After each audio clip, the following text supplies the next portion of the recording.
Faith is believing in something you can't see, you can't feel, something that can't be proven. Then how do you know which is the right faith? I think that's a gut thing. I don't think about a right faith. I think about what resonates with me. I feel authentic. It brings me peace. I think there is no absolute truth in any religion. I think it's a matter of subjective experience. I kind of just trust my intuition, trust my gut. You just know. You just gotta follow it. You just gotta follow what you think is your faith. If faith is blind, then what makes one belief better or worse than any other? And if it's just a leap in the dark, why should any of us feel obligated to believe anything at all? My name is Shane Rosenthal. I was raised in a Jewish home, but became an atheist at a very young age. Later, as I began to question things, I ended up losing faith in my atheism and converted to Christianity. Since that time, I've never stopped asking questions, and I've spoken with authors and scholars from all over the world in order to explore the beliefs and ideas that shape our lives.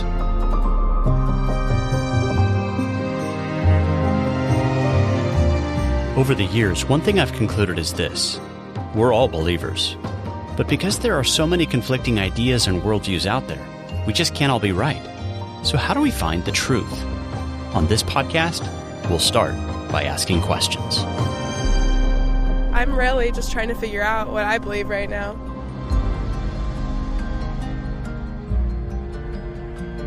Hey there, welcome to another edition of the Humble Skeptic podcast. A few weeks ago, I invited the world-famous Egyptologist David Rohl on the program, and toward the end of our conversation, I asked whether he had ever thought about issues related to the history and chronology of the New Testament. To my surprise, he had. Dr. Rohl then began sharing some of the research he had done into what he thinks is the true location of Golgotha, the place of Jesus' crucifixion. And as he outlined his view, I soon discovered that he and I had a great deal in common. For a few years ago, I too had looked into this issue closely and had arrived at nearly the same conclusion, which is that the traditional understanding of both the site of Jesus' crucifixion and the meaning of the word Golgotha are mistaken. And since it's now Passion Week, I decided to invite Dr. Rohl back to discuss these issues in more detail. So the first question I put to Dr. Rohl relates to issues I've been addressing over the past few months. Since many liberal scholars over the centuries have essentially thought of the Jesus story as a kind of folk tale that evolved over time, I wondered what had convinced him that the gospel narratives were in fact rooted in real historical events with a concrete geography that could be explored. Well, there's so much really going for it. If you analyze the original Gospels and the descriptions in there, both of the geography of the city of Jerusalem, the location of the temple, there are hints in there of where these events are taking place, plus the little details, all those things convince me that it's very accurately portrayed what was going on in that time. Isn't it a shame that scholars dismiss the biblical text as nothing more than a fairy story? Yeah, so there's not a lot of detail in, say, the Hansel and Gretel story as the children are running into the forest. Nothing like there is by the sheep gate of the temple, a place with 5 porticos. Nothing like that, right? No, but when you look at the actual evidence in Jerusalem itself and compare it to the New Testament, you find it matches beautifully. Yeah. And why do they treat other ancient documents with respect, but not the Bible? So the traditional site of Jesus' crucifixion is understood to be at the location of the Church of the Holy Sepulchre in Jerusalem. Why are you convinced that this location is incorrect? Many reasons, really. The most important one, I think, is that it's behind the temple. It's if you look at the temple's orientation, it faces to the sunrise, and the Holy Sepulchre is behind it. Now, that's important from a point of view of many different things. Not least of all was the fact that we have the temple curtain being destroyed or torn in two at the point when Jesus dies on the cross. Now, that's really impossible to see from the back of the temple. Right. There was a curtain at the front of the facade, as well as the one separating the Holy Holies from the rest of the temple. Yeah, Josephus describes 2 curtains. Exactly right. There were 2. There was one hanging on the facade of the temple, and you can't see that from behind the temple, which is where the Holy Sepulchre is located. And you also couldn't see the other one in the inside of the sanctuary from any location. You'd have to be in the temple to see that one. So the only one that anyone could have seen and responded to was the one outside on the front of the door. Correct. And it seems to be that the people witnessing the crucifixion were the ones who saw the temple curtain tearing in two. Yeah, in fact, Mark's gospel actually has the centurion, when the temple curtain rips, he notices it and says, surely this is the Son of God. Right, and that also is obviously a major clue as to exactly where the crucifixion site was, which we'll get into, I'm sure. Yeah.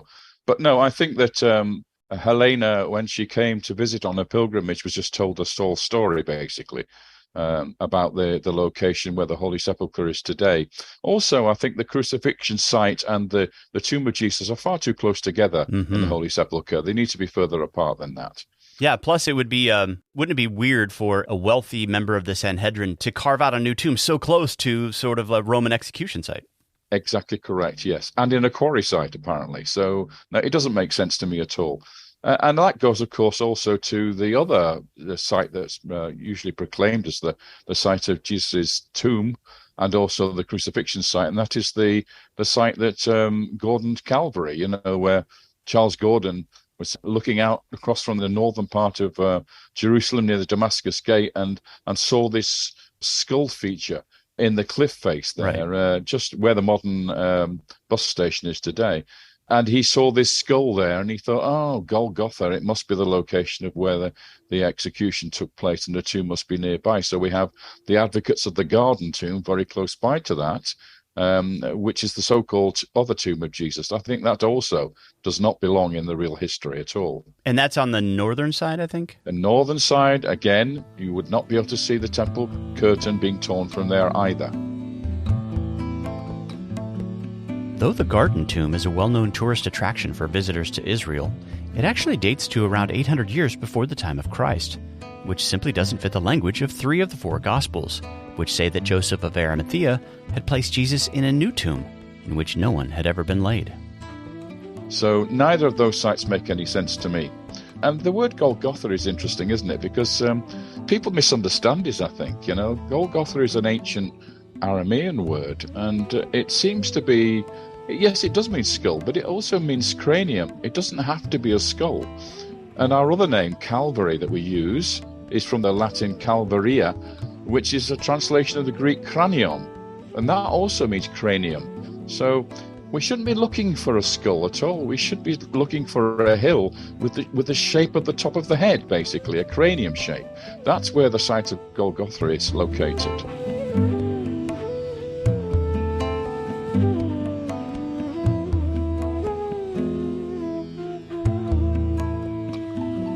Now, this point may be difficult to grasp for most English readers of the New Testament, since all our versions essentially translate Golgotha as the place of the skull. But both the Aramaic word Golgotha and the Greek word cranion, used in the Gospel accounts, have more than one meaning. As I looked into this myself, I discovered that when these words were translated into other languages, it was generally rendered with equivalents of the word head rather than skull. And, of course, when you translate that word head into Hebrew, we have the word rosh. Mm-hmm. And one place only is mentioned in the environs of Jerusalem, which is Rosh, and that is the Mount of Olives. Yeah, last time we spoke, you mentioned the scene recorded in 2 Samuel 15 as David is ascending the Mount of Olives. Talk about that. Exactly. Well, David is fleeing from Absalom's army, and he goes towards the Jordan Valley. So he's actually described as climbing up the Mount of Olives. When he reaches the head, the Rosh, at the top of the Mount of Olives. The summit. Yeah, the summit, exactly. That's usually how it's translated. But the word actually means head in Hebrew. So there we have a word which is a cranium, a head, a Rosh.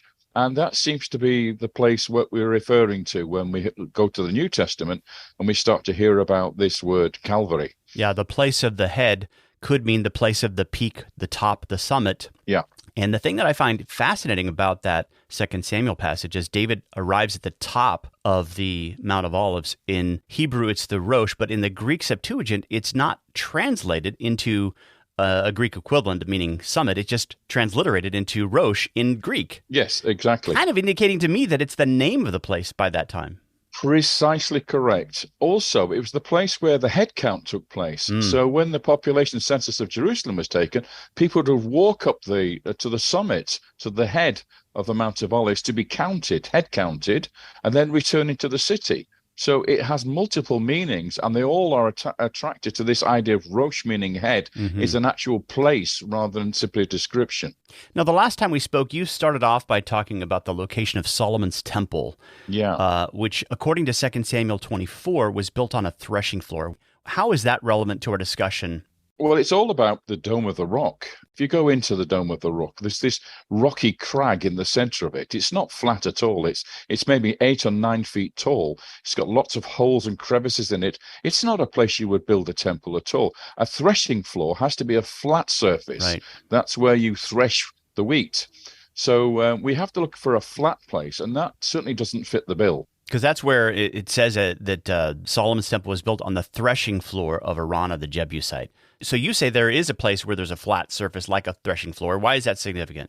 Well, yes, it's very significant because to the north, slightly to the north, still on the Temple Mount, you have a cupola, a little dome with about 8 columns holding it up. It's an open dome. There's no walls around it, and it covers an open surface from the Temple Mount, which is flat, the actual rock surface itself. And this dome has been called for centuries Kubet el-Alua, which means the Dome of the Tablets. It marks the spot where, according to tradition, the Ark of the Covenant containing the Mosaic tablets was actually placed in the Holy of Holies. And the really important thing about this is if you go directly east from there, you come to the Eastern Gate, the Golden Gate of the Temple Mount. That all seems to fit far better to me. If you go east from the Dome of the Rock, there is no gate there in the east side of the Temple Mount. So it doesn't seem to make any sense to me. And Solomon's temple and Herod's temple would have fit on this place if the center of the Holy of Holies is where this dome is located, the Kubet el-Alua, the Dome of the Tablets. So to me, if you shift the temple to there, then you're on a winner. Also, the description of the temple is being located closer to the northern side of the Temple Mount than the center or the south. So it suggests that if you're looking at the Temple Mount today, the platform itself, it can't be where the Dome of the Rock is because that's closer to the south than it is to the north. It must be somewhere located north of that. And this little dome there actually is on the spot. Now, in my own research, I came to the conclusion that a clear reading of John 19:16 indicates that Pilate delivered Jesus over to the chief priests and that they were the ones who led him to Golgotha. I discussed this in my recent article, Where Was Jesus Crucified?, which you can find in the show notes. But when I mentioned this to David Rohl, he disagreed. Yeah, I wouldn't agree with that. I think that Pilate was the one who handed him back to the Sanhedrin, and they handed him back to the Romans again, as far as I know. Is it your understanding that when the Romans took over, they continued using the Jewish execution site? I think they must have done. But there's also laws and rules in Roman law which will be applicable here. After all, it was the Romans who escorted Jesus to the place of Calvary, the summit, the head, and supervised the execution. And it's crucial, this, because there are 2 laws that were broken by Jesus and his followers according to Roman law, which they may have put upon this execution. So I'll give you the 2. The first one is from the Collectio Legum Nosiacum Romanicum, and it says this: an execution by crucifixion for enemies of the state should take place at the scene of the crime. Now, where was the scene of the crime? Well, as far as I'm aware, it's when Jesus is coming from Bethany towards Jerusalem and he reaches the summit of the Mount of Olives. He then climbs onto a donkey and he descends into the valley below and then enters the city. Now, he's proclaimed at that point as the Messiah, the King. And that would be a breach of the law straight away. That would be his crime, that the people were proclaiming him as a king at this point in time. Yeah, blasphemy was a high crime in those days, and the Jewish authorities say, stop your disciples from blaspheming. Exactly. So that the place of the crime is therefore the Mount of Olives, when he's descending down towards Jerusalem. Now, the second law is actually from the Acts of Pilate. And this is what it says. It says, alternatively, an execution by crucifixion should take place at the scene of the arrest. Now, where was Jesus arrested? In the Garden of Gethsemane. Where's the Garden of Gethsemane? On the Mount of Olives. So you have these 2 Roman laws which suggest or point to the place where the execution should take place, which is on the Mount of Olives.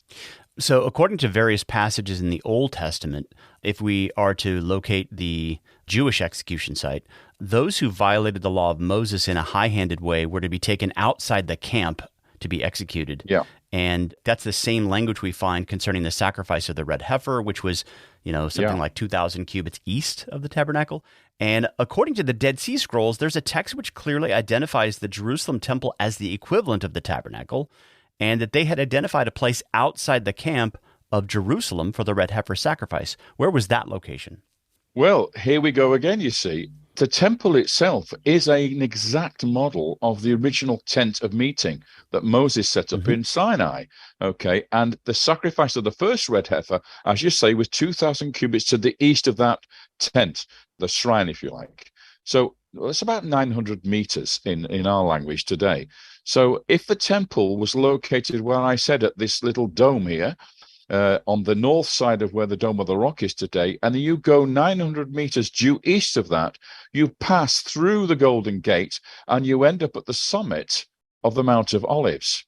So that's where the site of the red heifer sacrifice was in the time when the temple was built as well. And there was a causeway linking from the eastern gate of the Temple Mount across the Kidron Valley to this location for the sacrifice of the red heifer. So it's almost like Jesus' crucifixion is taking place at the same place as the red heifer. And the red heifer, of course, was for the atonement of sin. And that's exactly also what Jesus was doing. So it seems appropriate, totally appropriate, for the red heifer site to also be the site of the crucifixion.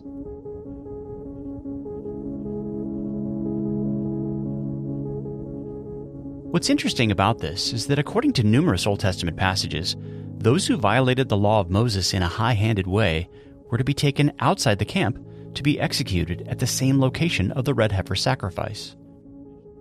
In Numbers 35:33, we're told that the blood of murder pollutes the land, and no atonement can be made except by the blood of the one who shed it. In other words, execution itself was thought of as a kind of atonement that served to purify the nation, which had become defiled by the transgression. Now, in the first few verses of Numbers 19, we read this concerning the red heifer sacrifice. Quote, "Tell the people of Israel to bring a red heifer without defect, and it shall be taken outside the camp and slaughtered. And the priest shall take some of its blood with his finger and sprinkle the blood toward the front of the tent of meeting."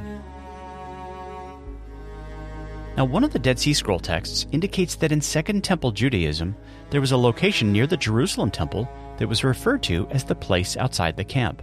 Quote, "We have determined that the sanctuary is the tabernacle, Jerusalem is the camp, and that outside the camp is outside Jerusalem, where they take the ashes for the altar and burn the sin offering." According to the Talmud, this location was used for sacrifice as well as execution. Quote, "The place of stoning is outside the temple court, outside the camp." Just as the burning of the bullock is an atonement for the high priest and the whole congregation, stoning likewise is an atonement for the malefactor.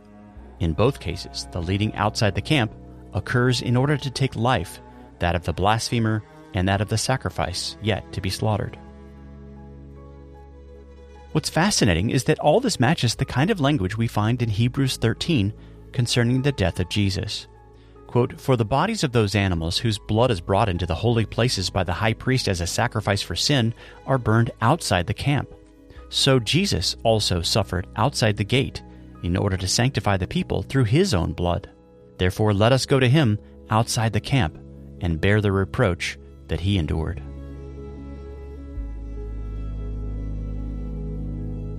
Well, finally, the Mishnah, which is the oldest part of the Talmud, tells us precisely where this place outside the camp was located in the days of Jesus. Quote, "The priest who burns the red cow stands at the top of the Mount of Olives."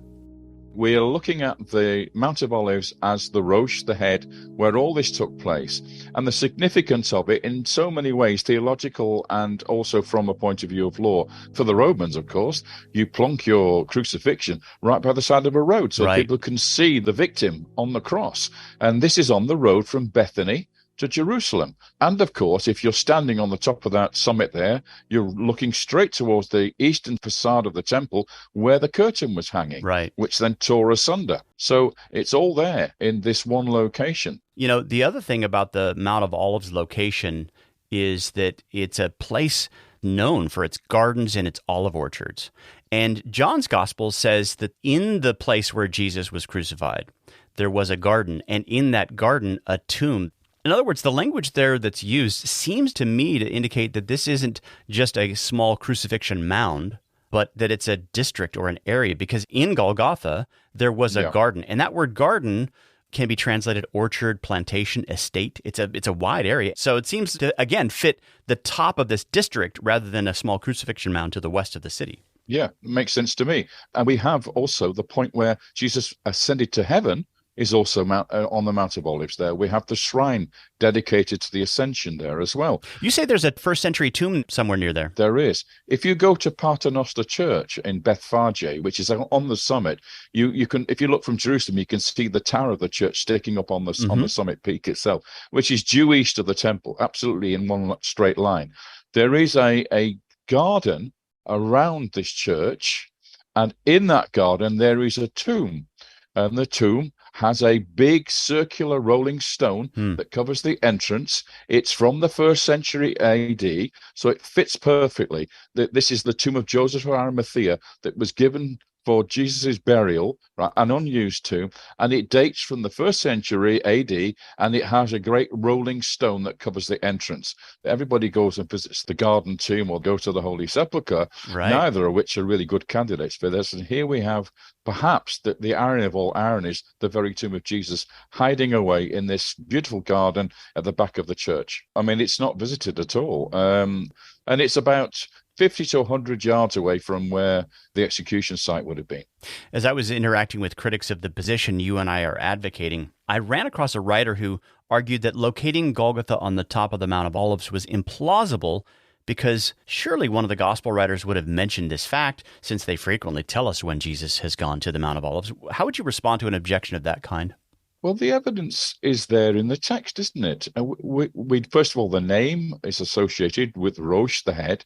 That's one thing. The second thing is it has to be outside the city, and it has to reflect, I think, the place of sacrifice as well, which was east of the temple. So all these things make absolute sense to me. And look where the Jewish people are buried today. They're on the Mount of Olives, waiting to re-enter the temple through the eastern gate.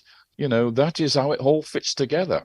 I just think that kind of objection misses the point because, you know, if Golgotha is a well-known location in that day, it would sort of be like us referring to L.A. without mentioning California. It doesn't need to be identified. Exactly correct. Now, that's my view.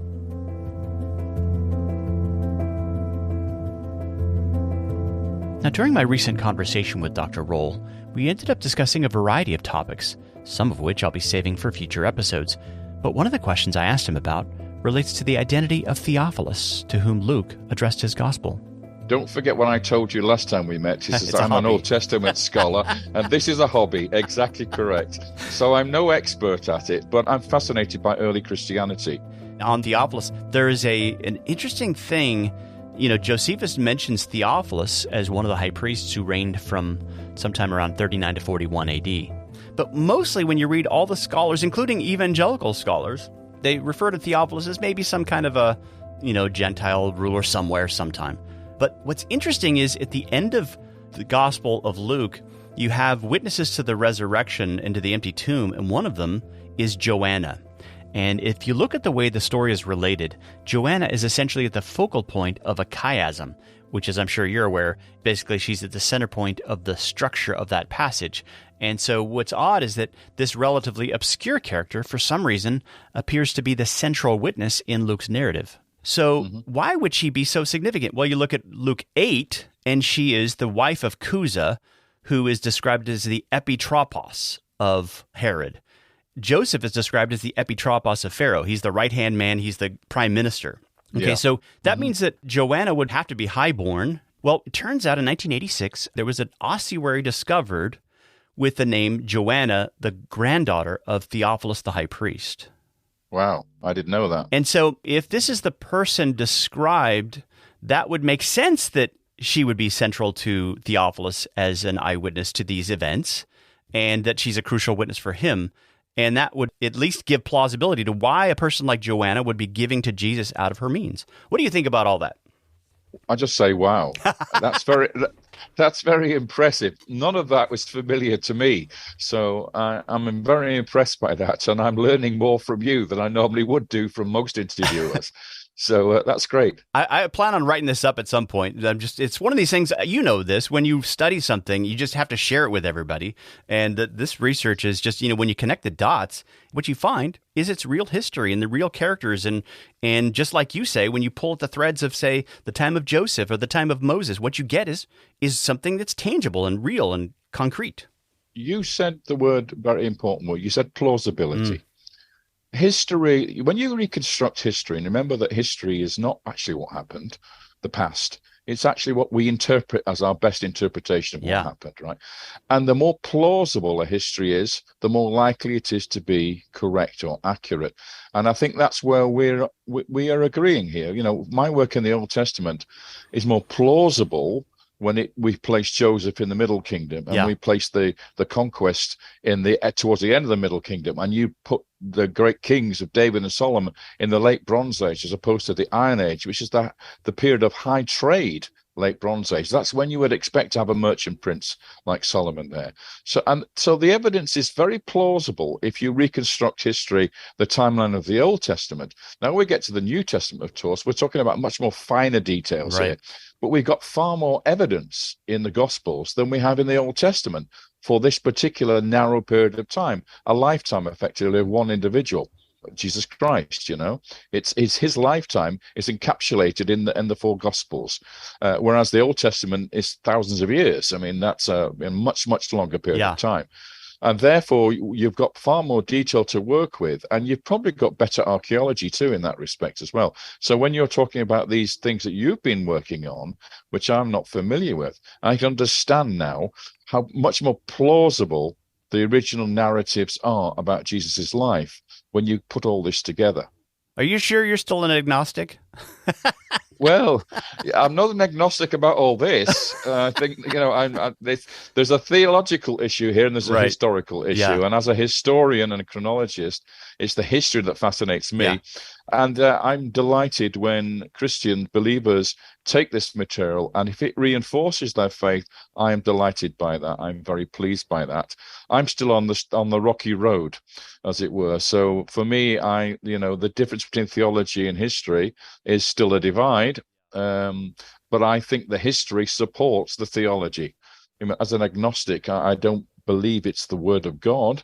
I think it's inspired by writers who were inspired by Jesus and Yahweh. Maybe some of it is exaggerated. Maybe some of it is hyperbole. Who knows? Would you argue that some things are embellished? Like, how would you, as an agnostic, interpret the resurrection? Wow. Now that is a deep question, deep theological question. Well, I'm just thinking historically here. Like, what happened if it's not a resurrection? Then what did happen? Oh, dear. You want me to get into controversial stuff now, don't you? Okay. Well, this is not my idea, but it has been advocated in the past. And that is that Jesus' death on the cross was very quick. He suffered for 3 hours, practically, not much more than that. And then you have the story of the sponge on the spear being pressed to his lips and nostrils. Some people have argued that is a drug, which brings a comatose state of the body, that he was then removed from the cross before sunset. So he didn't have his legs broken like most people would on the cross would be if they had to be, buried before sunset. So to quote Monty Python again, he got better. Yeah, well, he might have got better. That's not my idea, but that has been suggested. All right. And so resurrection doesn't come into it then. It just simply means revival.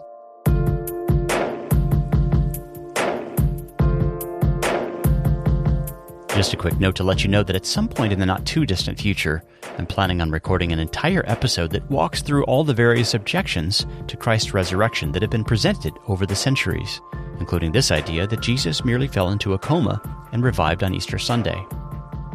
If you'd like to read up on that topic now, I've included a link in the show notes to an article published some years ago in the Journal of the American Medical Association, which surveyed all the details related to Christ's crucifixion and concluded that the evidence is clear. Jesus really died. But as I said to you, it is a hobby of mine rather than a research. Yeah. I don't feel like I'm on as firm ground as I should be, as I am with the Old Testament. But anything to do with early Christianity, the life of Christ, the stories in the Old Testament, for me, are fabulous, wonderful stories. It's no wonder that the Bible is the most published book in the world, and has been in all history. And I just find it remarkable. Folks, you've been hearing from Dr. David Rohl, author of Exodus, Myth or History, and Legendary Kings. And Dr. Rohl, thanks so much for being my guest once again on the Humble Skeptic podcast. My pleasure.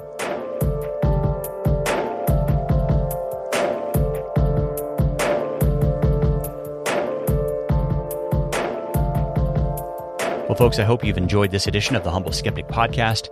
As I mentioned earlier, if you'd like to read further on this topic, I recently released an article titled "Where Was Jesus Crucified?"